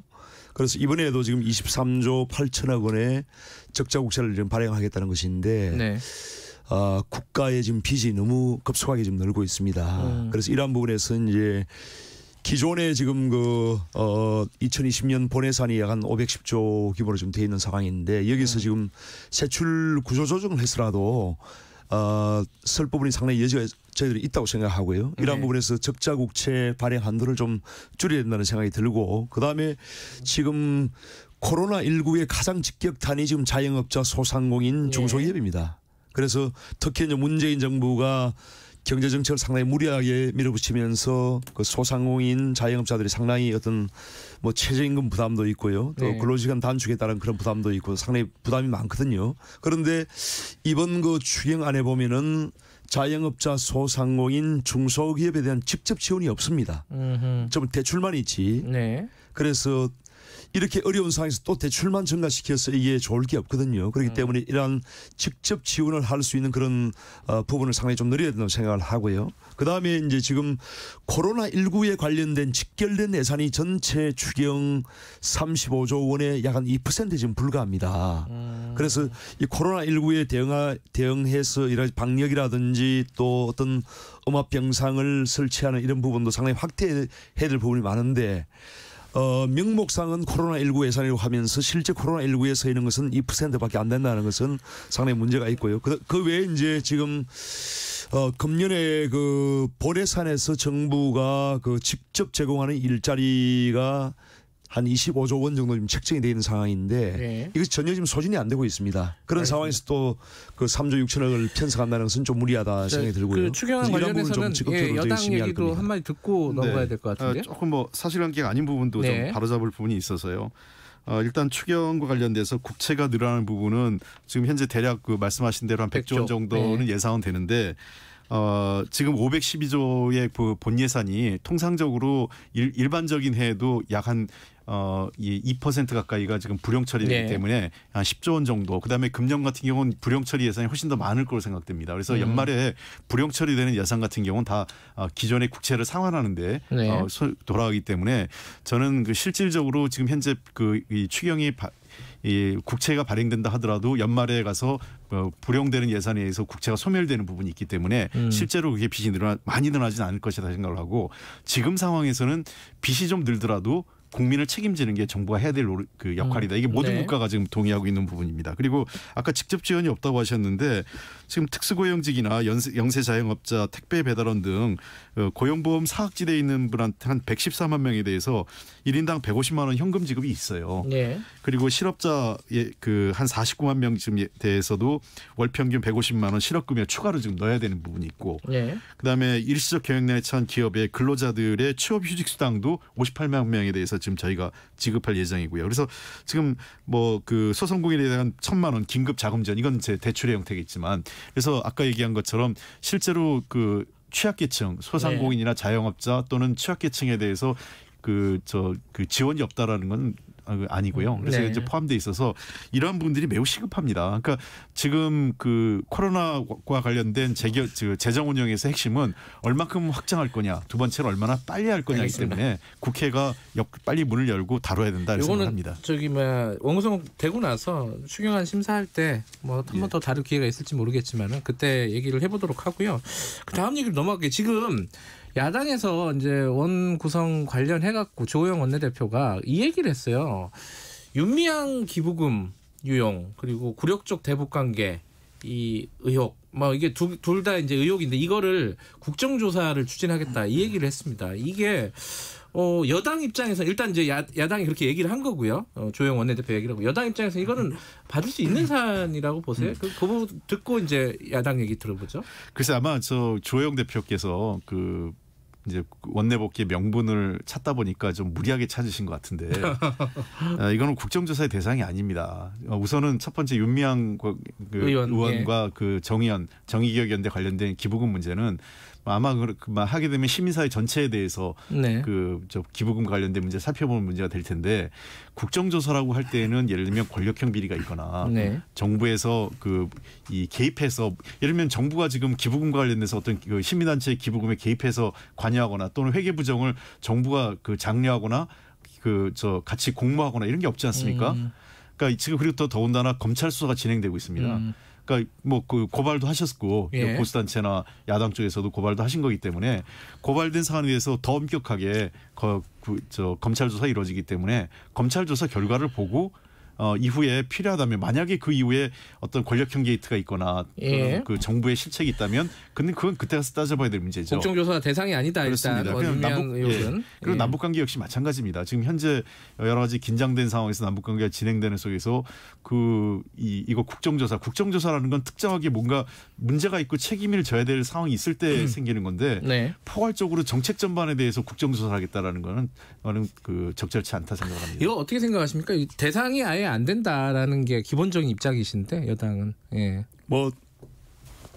이 여당 입장에서 이제 정부의 입장이나 또 자당의 국회의원의 일이다 보니까 옹호하는 것은 이해가 되지만은 원천적으로 이것이 이제 국정조사의 대상이 아니라고 하는 것은 상당히 좀 저는 맞지 않다고 저는 생각합니다. 왜냐하면은 윤미향이 이제 대표로 있었던 정의연 또 정대협의 국가의 보조금이 상당히 많이 들어갔거든요. 지원금들이. 그러니까 교육부나 여가부에서도 수십억 원이 지원이 되고 또 서울특별시에서도 지원이 되고 또 서울시 교육청에서도 지원이 되고 이렇게 이제 정부 기관들과 지방행정기관들이 상당히 많은 국민 세금을 이러한 단체에 지원했기 때문에 이러한 부분에서 횡령이나 어떤 유용이 없는지는 당연히 국회가 조사를 해야 되는 대상이고요. 그것을 하자는데 국회의원이 그걸 반대한다는 것은 저는 좀 일단 윤미향 의원 관련해서는 그렇고 남북 관계는요? 당연히 그것도 되죠. 그래서 이제 지금 국정조사나 이런 건 상당히 활성화돼야 됩니다. 왜냐하면은 지금 남북관계 주무 상임위가 외통위 아닙니까? 국회. 그리고 외통위에서 지금 남북관계에 대한 이걸 이제 상임위를 열어서 따질 수도 있겠죠. 하지만은 지금 이 볼튼 회고록에서 나왔다시피 이 남북관계 지금 남맥상의 여러 가지 어떤 당사자는 청와대입니다. 지금 보면은 정의용 안보실장이 이런 사람들이 상당히 중요한 역할을 한 사실이지 않습니까? 그런데 외통위에서는 이런 정의용 실장 같은 사람 부를 수가 없습니다. 청와대 관계자는.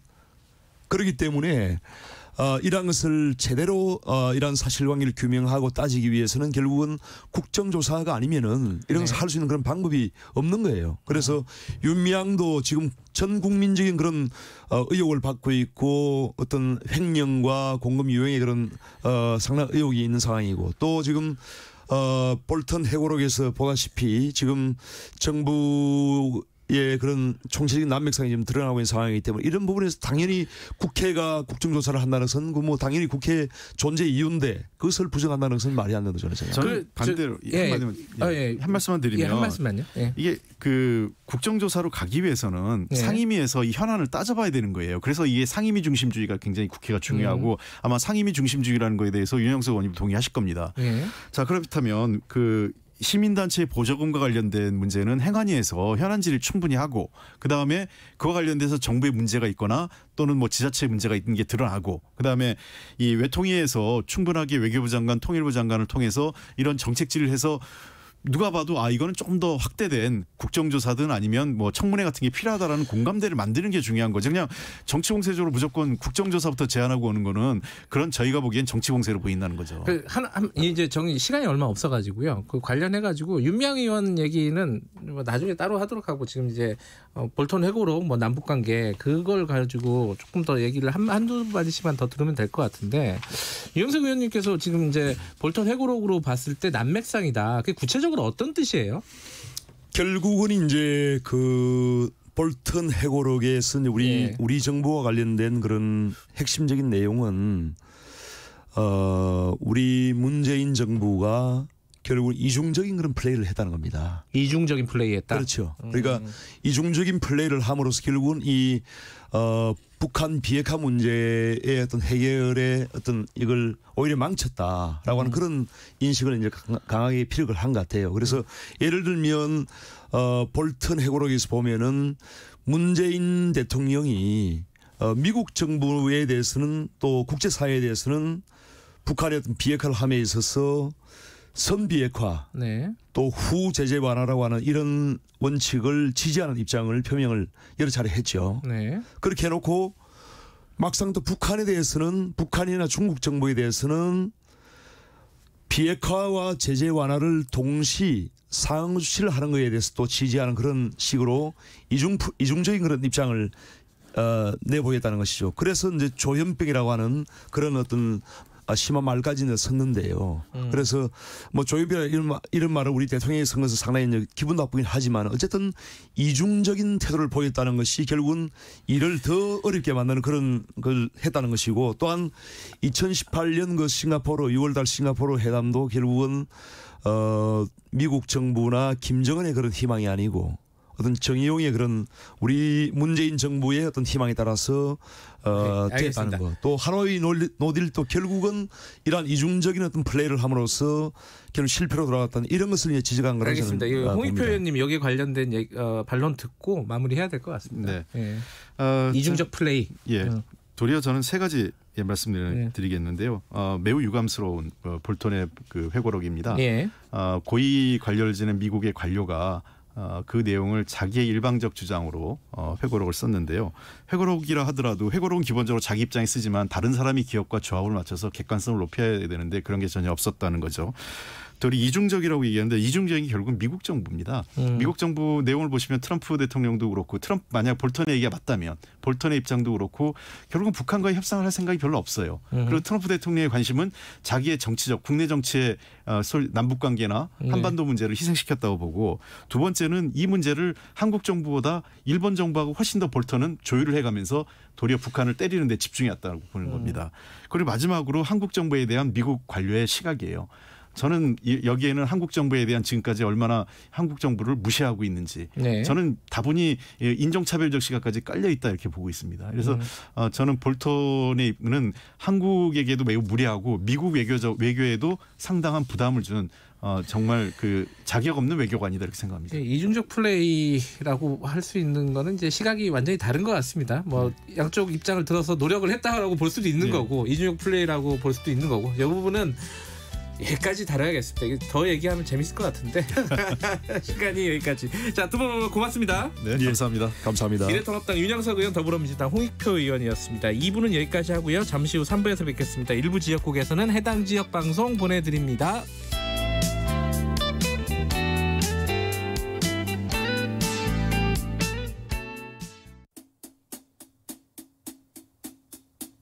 주진우 라이브. 주진우 라이브. 주진우 라이브. 주진우 라이브. 라이브가 좀 이상한데? 그러니까 많이 이상해. 다 이상. 매일 오후 5시 5분 주진우 라이브. 내일은 좀 더 나아질 거예요. 확실해요.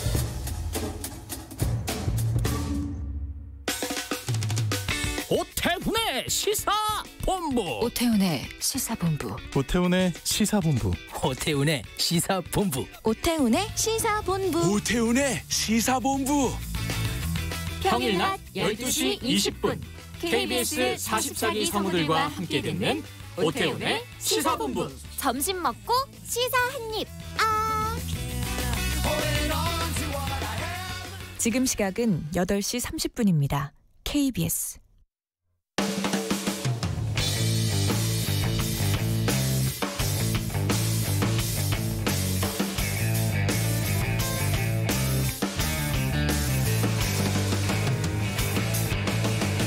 김경래의 최강 시사.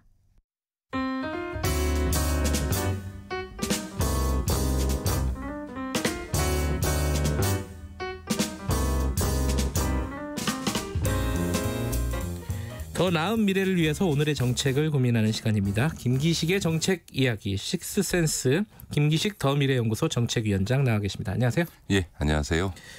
이 얘기부터 해보죠. 이 청취자분들도 이 얘기 왜 안 하냐. 이거 청와대 여당에 불리한 거니까 안 하는 거 아니냐. 이런 문자를 막 보내시더라고요. 그래서 기다렸습니다. 김기식 위원장하고 이 얘기를 좀 나눠보겠습니다. 인천공항공사 정규직 전환 문제. 요게 사실 꽤 된 얘기예요. 2017년부터 시작된 얘기잖아요. 근데 이제 최근에 그게 결정이 되고 나서 뭐 반발들이 있는데 그 중에 이제 가장 눈에 띄는 게 청와대 청원이에요. 밖에서의 반발이죠. 그만해달라 정규직 전환. 청년층의 역차별이다. 취업 준비생들한테 너무 불리하다. 가혹하다. 지금까지 우리 준비했던 스펙은 다 어디 간 거냐. 불공정하다. 이거 어떻게 보셨어요? 일단 그 팩트 체크는 해야 될 것 같은데요. 뭐 그 인천공항공사의 비정규직이 기존의 공항공사 정규직하고 똑같이 그 정규직으로 전환되는 건 아니고요. 아니죠.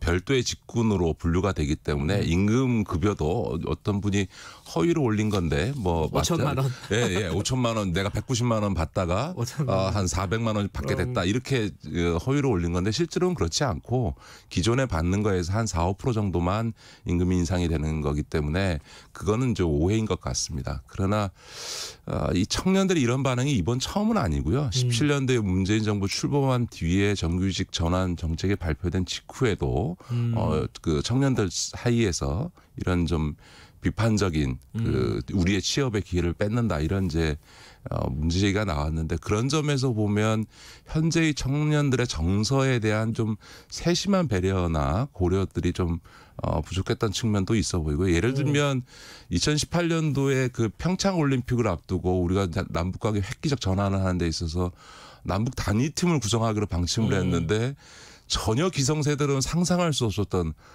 청년들의 문제제기가 있었지 않습니까? 올림픽 출전하기 위해서 그렇게 노력했던 젊은 애들은 단위팀 구성 때문에 그 국가대표에서 배제되는 건 불공정한 거 아니냐라고 하는 정말 이 국가적인 남북관계의 역사적 전환을 만들어내는 이 큰 일에 이런 문제제기가 들어올 거라는 생각을 전혀 못하고 있다가 그때 크게 깨달은 게 있거든요. 그러니까 지금 20대 청년들이 갖고 있는 상대적 박탈감, 취업도 제대로 안 되고 더군다나 지금 코로나 문제로 인해서 올해 취업 상황은 훨씬 더 어려운데 더군다나 이 문제가 불거지니까 우리 청년들이 이런 사실관계에 대한 확인 이전에 어쨌든 지금 어려운 취업 상황과 대비해서 자신의 처지와 대비해서 이렇게 좀 분노를 표출하고 있는 게 아닌가 싶습니다.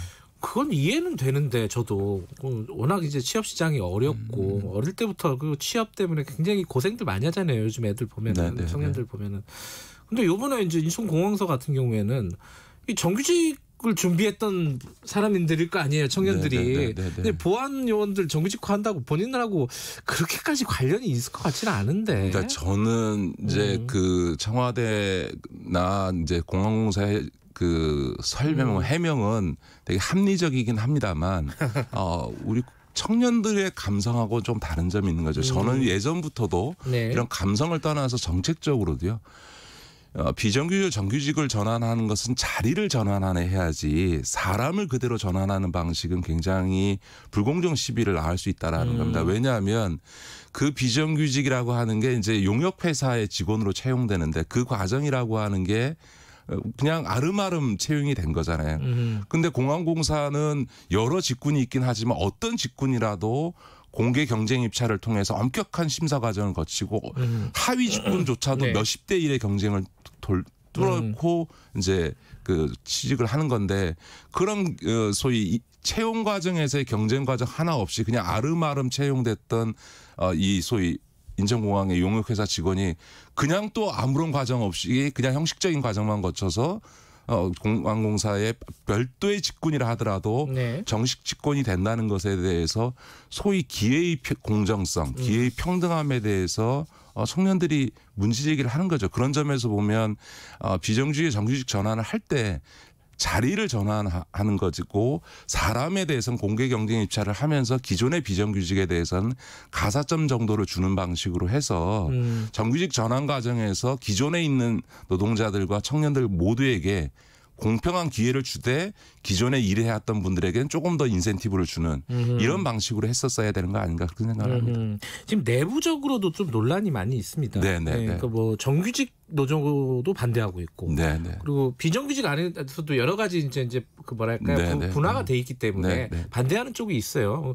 이거는 또 이게 사람들이 보기엔 너무 헷갈리는 거예요. 그렇죠. 이게 아니 안에서 정규직화하는데 왜 정규직은 왜 반대하지? 그리고 또 비정규직들은 또 왜 반대하지? 뭐 이거 있잖아요. 지금 비정규직 내부에서 반발이 나오는 거는 2017년 5월 달에 그 비정규직의 정규직 전환 방침이 발표된 뒤에 취직한 사람들은 제가 좀 전에 말씀드렸던 것처럼 공개 경쟁 입찰을 통해서 채용하는 거고 그 이전에 취업한 사람들은 그냥 그대로 면접관만 거쳐서 이제 정규직이 되는 건데 도대체 그거를 구분하는 차별하는 기준이 합리적이냐라고 하는 거에서 채용의 시점을 놓고 그렇게 판단하는 게 맞냐. 네. 이렇게 들어오나 저렇게 들어오나 다 그냥 아름아름 들어왔을 건 뻔한 건데 그러니까 이제 그 비정규직 안에서도 반발이 있을 수밖에 없는 부분이 있고 정규직 노조는 지금 정규직이 한 1,800명 정도 되는데 지금 이제 이분들이 별도의 직군이긴 하지만 한 1,900명 정도 들어오면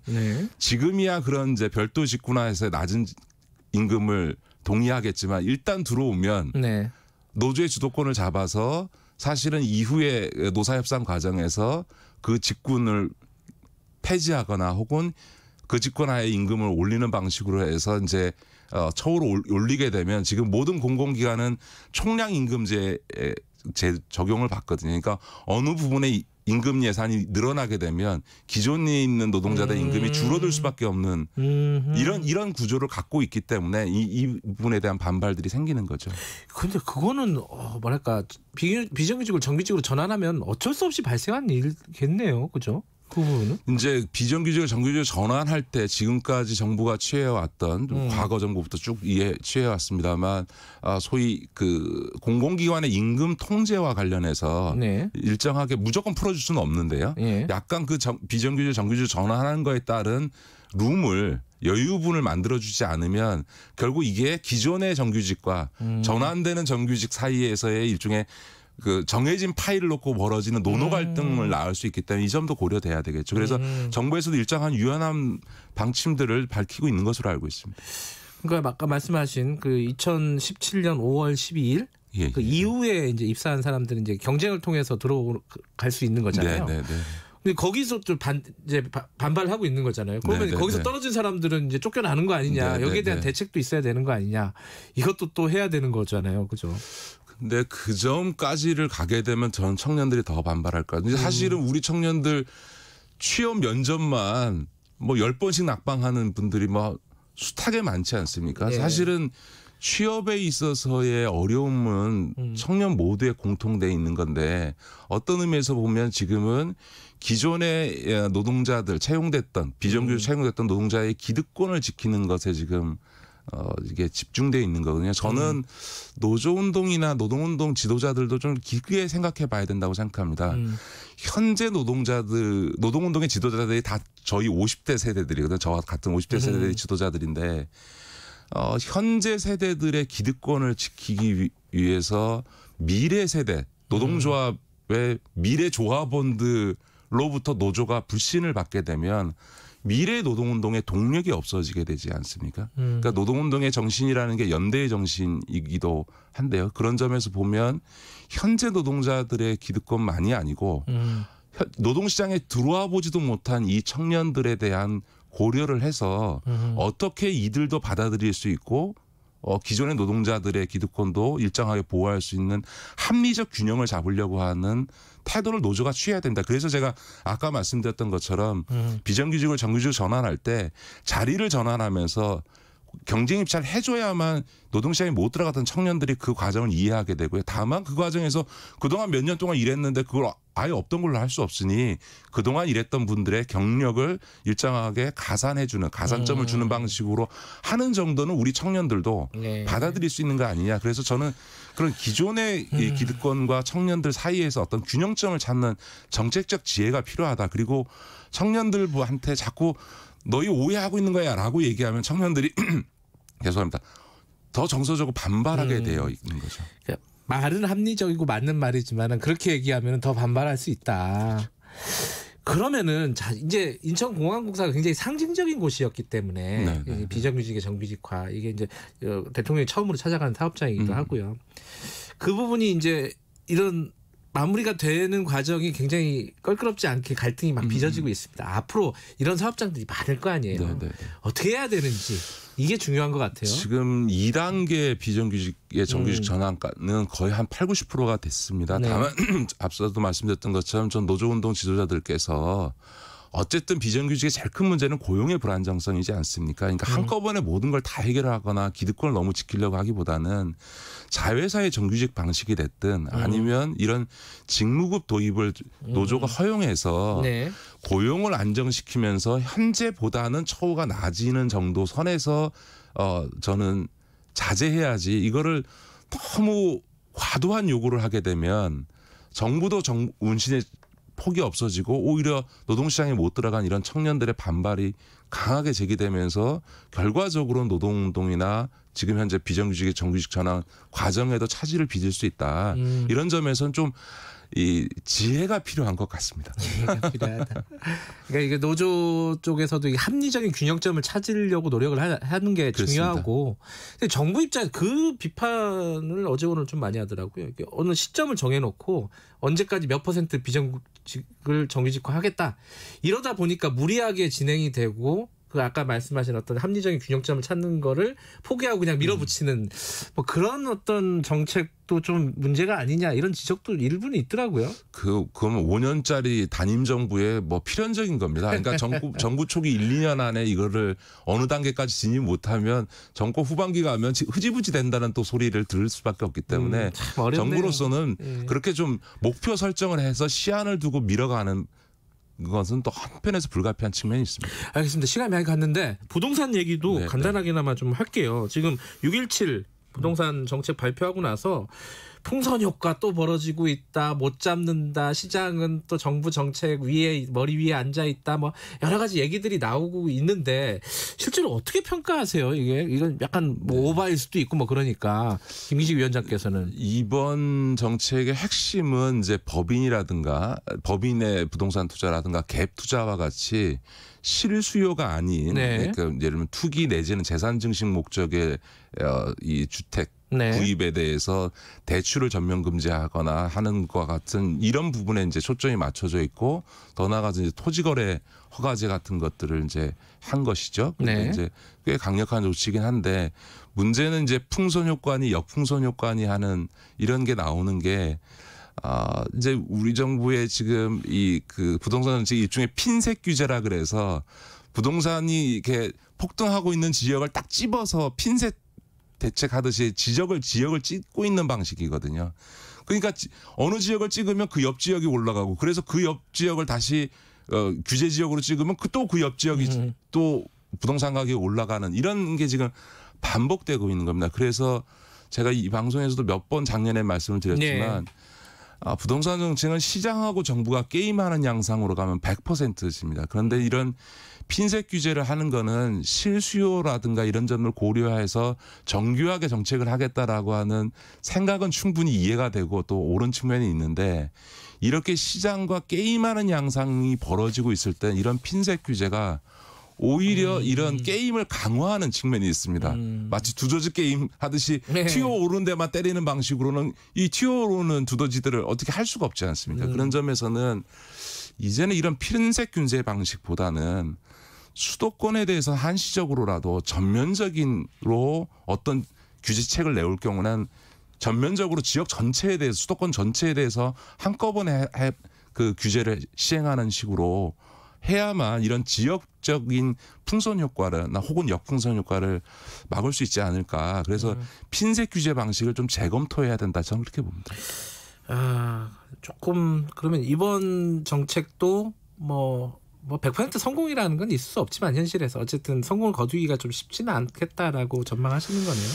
아니죠. 좀 지켜봐야 되는데 예를 들어서 지금은 저는 부동산 정책에서 지금부터 올 가을까지가 문재인 정부 부동산 정책의 중대 고비에 들어가 있다고 생각합니다. 이 고비를 잘 못 넘기게 되면 참여정부 때 있었던 이런 이제 부동산 가격의 폭등이 지속되는 최악의 상황이 올 수도 있다고 생각하는데 아마 그 점과 관련해서는 정부에서도 강력한 의지를 갖고 대책을 마련할 거고 아마 현재로서는 정부가 쓸 수 있는 수단이라고 하는 게 세금과 조세와 관련돼서 아마 더 강력한 조치들을 검토하지 않을까 싶습니다. 보유세를 말씀하시는 건가요? 뭐 포함해서요. 그러니까 세제와 관련된 여러 가지 방법들을 검토를 할 텐데 문제는 이 세금을 통한 방식이라고 하는 거는 장기간에 걸쳐서는 큰 효과를 나타낼지 모르지만 단기적으로는 사실은 단기적인 시세 차이가 앞에 세금 좀 내면 되지 해버리면 사실은 별 방법이 없거든요.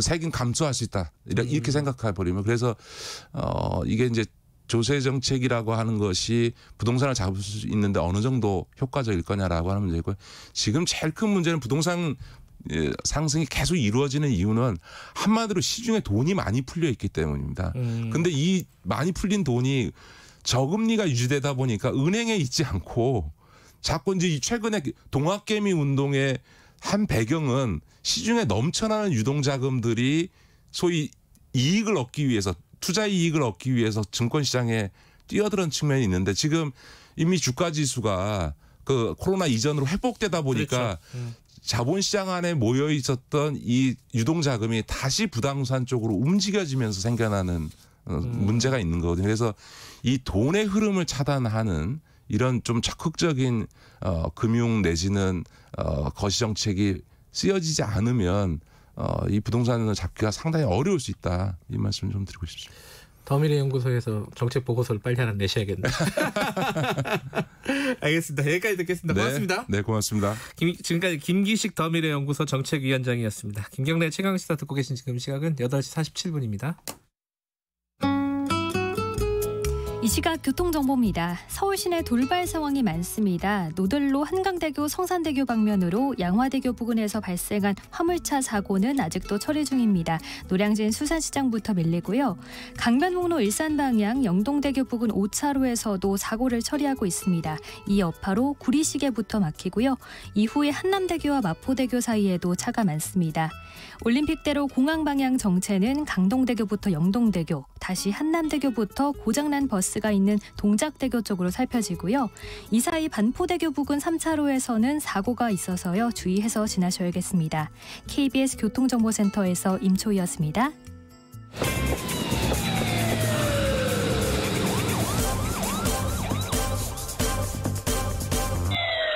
김경래 최강시사. 1950년 6월 25일 새벽이 울던 날, 북한의 기습 남침으로 국군의 방어선이 곳곳에서 무너지면서 불과 사흘 만에 서울이 함락되고 2달여 만에 낙동강 전선에서 남북이 대치하게 됩니다. 부모님은 야단 났죠. 상을 밖에 내 던지고 이제 우리 집 망했다. 여자가 무슨 군인이냐 전쟁이 나면요 사람이 좀 심리적으로 이제 모든 걸 각오하게 되는 것 같아요. 우리 엄마가 다리를 막 끌어안고 못 가게 하시는 거예요. 전멸했대는데 가서는 어떡하냐고. 그래서 엄마 내 친구들 전사했는지 알았는데 가야지. 나 혼자 여기 살자고 있자. 난 군인이야. 여자지만 군인인데 난 가야 돼. 그 피난하면서도 밤에 애국가 나오면 그렇게 눈물이 나고 그랬어요.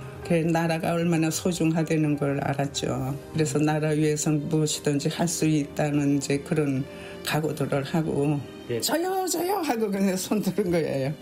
그 훈련이요 상상도 못했지 꿈은 남자하고 똑같이 시켜요. 애완청부터 갈빈청 쏘는 거 권총까지 다 사격 훈련 그거는 아무것도 아니에요. 네, 오늘이 6.25 한국전쟁 70주년입니다. 이게 저는 얘기를 언뜻 기사에서 다른 데서 보긴 했는데 목소리를 처음 듣는 것 같아요. 그 한국전쟁 당시에 여자 의용군이 있었습니다. 나라를 위해서, 나라를 지키기 위해서 가만히 있을 수 없다. 남자들만 그런 게 아니라 여자분들도 이런 분들이 꽤 있었다고 해요. 관련된 특집 다큐멘터리 나는 여자 의용군입니다를 제작하신 박대식 프로듀서 모시고 관련 얘기 나눠보겠습니다. 안녕하세요. 네, 안녕하십니까. 이걸 취재하게 된 특별한 계기가 있으신가요? 여자 의용군? 네, 사실 뭐 우연한 기회에 그 6.25 전쟁 참전 가족분들의 얘기를 접하게 됐는데요. 그 자제분들이 하시는 말씀이 어머니가 6.25 전쟁에 참전했다는 것을 국방부에서 연락이 온 다음에 알았다. 그러니까 훈장을 타고 나서 처음 알았다고 그렇게 또 말씀하시더라고요. 돌아가신 어머니가. 예.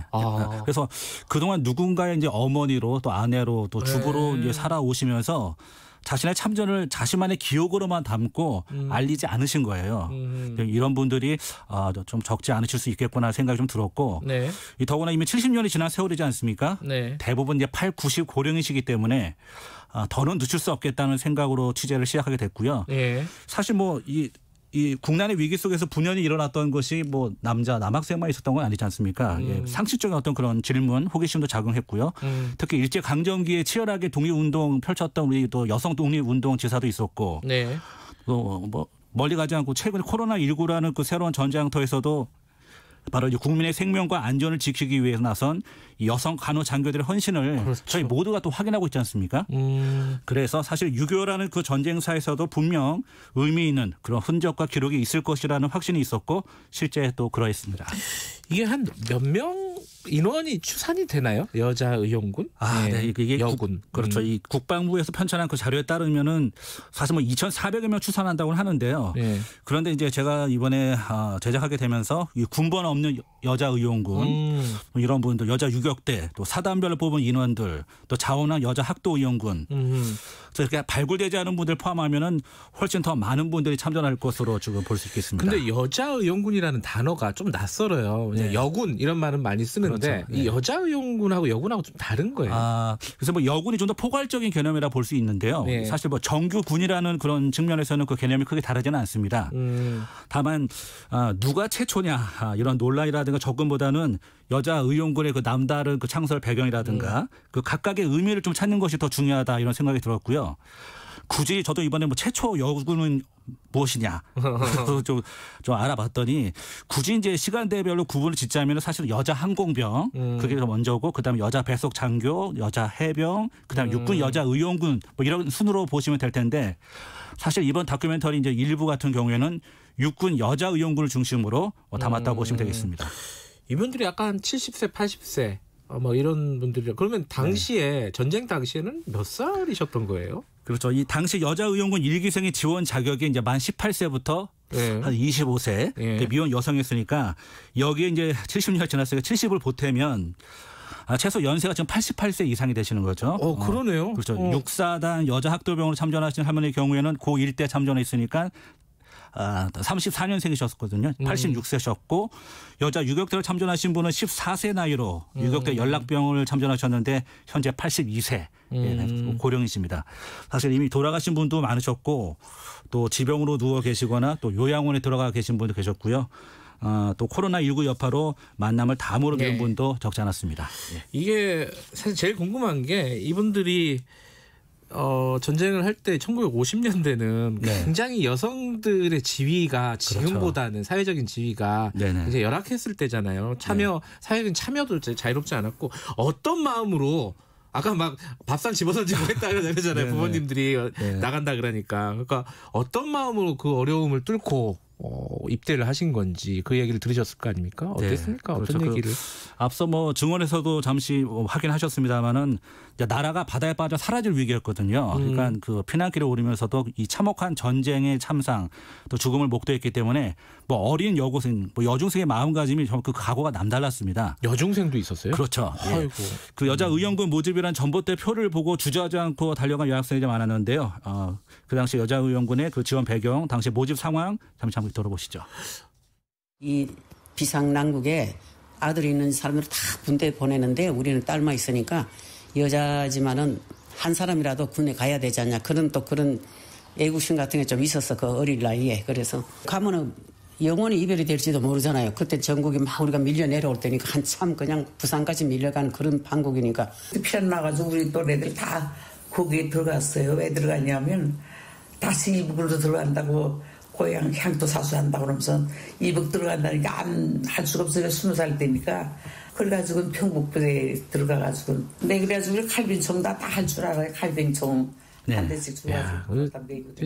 목소리를 들어보니까 진짜 현장에서의 느낌이 느껴지는데 이분들 여자 의용군 참전 용사들이 참전 용사라고 불러도 되겠죠, 그죠? 그렇죠. 그죠? 참전 용사들이 기억하는 6.25 전쟁은 어땠습니까? 네, 사실 남북의 대치 전선이 전진과 후퇴를 반복하면서 국민들이 원하지 않는 선택을 강요받았지 않습니까? 네. 그러다 보니까 점령군이 바뀔 때마다 부역자로 반역자로 신고당해서 매맞아 죽는 경우도 많았었고요. 그래서 상당히 더 많은 또 그 참혹한 상황 속에서 특히 유격대 여성대원들 같은 경우 기본적으로 간호 활동에다가 보급 지원을 맡았는데 작전 지역에서 자유롭게 활동할 수 있다는 여성의 이점을 활용해서 적극적인 정보 수집 활동도 전개했고 여러 가지 또 그런 상황들이 있었습니다.